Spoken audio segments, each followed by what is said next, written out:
প্রথম বইটা হচ্ছে 7 habits of highly effective people, Stephen আর কোভির। সেখানে খুব পাওয়ারফুল একটা কনসেপ্ট ছিল, সিম্পল কনসেপ্ট এটাও, কিন্তু সাধারণত সিম্পল কনসেপ্টগুলো বেশি পাওয়ারফুল হয়।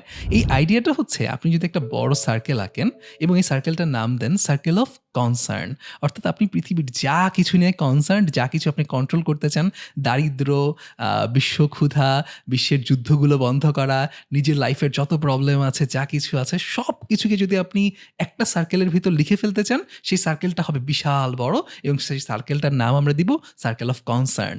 আর এর মাঝখানে আমার যতটুকু ক্ষমতা আছে, এই বিশাল বিশাল কনসার্নের মধ্যে যেই জায়গাগুলোর উপর আমার নিয়ন্ত্রণ আছে, সেগুলোকে যদি আমি আরেকটা ছোট্ট সার্কেলের ভিতর আটকে ফেলতে পারি, সেই সার্কেলটার আমি নাম দিব সার্কেল অফ ইনফ্লুয়েন্স।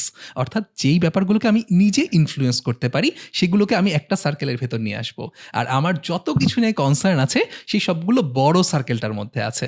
এখন মজার ব্যাপার খেয়াল করেন, আমাদের পৃথিবীর অনেক কিছু নিয়ে কনসার্ন থাকবে, কিন্তু সব কিছু আমরা নিয়ন্ত্রণ করতে পারবো না। So by default always circle of ইনফ্লুয়েন্সটা ছোট হয়, সার্কেল অফ কনসার্নটা বড় হয়, তাই না? এইটা প্রবলেম না। প্রবলেমটা হচ্ছে যখন আপনি কন্টিনিউয়াসলি সার্কেল অফ কনসার্নে ফোকাস করতে থাকেন, অর্থাৎ যে জিনিসগুলোর উপর আমাদের নিয়ন্ত্রণ নেই, সেটা নিয়ে যদি আমি কন্টিনিউয়াসলি চিন্তা করতে থাকি, তাহলে কিন্তু আমার অ্যাংজাইটি বাড়তে থাকে, আমার কন্ট্রোল কমতে থাকে, আমার মনে হয় সব কিছু আউট অফ কন্ট্রোল হয়ে যাচ্ছে। ওয়ারঅ্যাজ আমি যদি ইনফ্লুয়েন্সে ফোকাস করি এবং যা আমার করার সামর্থ্য আছে সেটা কন্টিনিউয়াসলি করতে থাকি, তাহলে আস্তে আস্তে কিন্তু ইনফ্লুয়েন্স বাড়তে থাকে। অর্থাৎ ওই যে সার্কেল অফ ইনফ্লুয়েন্সের যে বৃত্তটা, ওই সার্কেলটা আস্তে আস্তে বড় হতে থাকে এবং আরও অনেক বেশি কনসার্নকে সে আস্তে আস্তে মিট করতে পারে।